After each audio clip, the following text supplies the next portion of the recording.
wanda da Allah ya kaka. Ba kana cigiyar cewa an ɗauke ma kaza ba? Gobe ka ce ka ajiye kuɗi an ɗauke ba? Kusan karo biyu kenan ko uku ana ɗauka. To ga ɓarau ne da take ɗauka. Sumayya? Ita. Ɗazu a nan gurin na raka ta ɗakinta. Ta manta jakarta, na bi ta da jakarta, ina zuwa na tarar tana waya da babarta. Inna lillahi wa inna ilaihi raji'un. Yanzu Sumayya abin da zaki saka mana da shi kenan? Ina amfanin karatunki?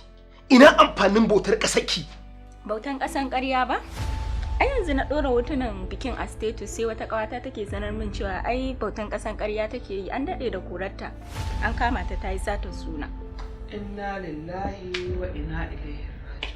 Wannan dai kin yi asara ba ta rai ba. A ce kina mace ki rasa abin da zaki a duniya sai sata? Wani abin kunya ya wuce wannan? Haba! Yaya Umar. Ya min shiru, kake min wani magiyar banza da ta wofi. Ai laifina ne da na amince da uwarki na ɗauki yadda duniya na bata, har na ɗauke ki na haɗa ki da ɗana. Abin da zaki saka min ke. Umar ka bata hakuri.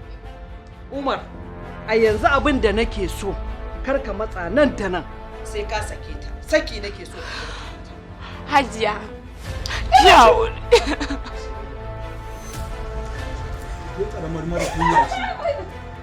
Subhanallahi. Salisu ka mace kana dukanta da waya? Me haka? Kyale ni in dake ta. Ai gwara in dake ta da gaske. Gaskiya ba. Da kai fa aka yi komai awwal, ka san duk abin da ya faru.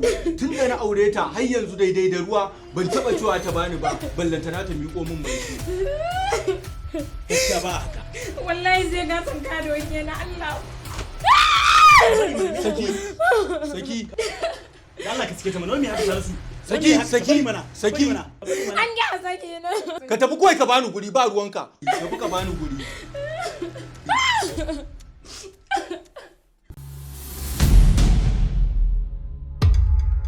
Mata dozin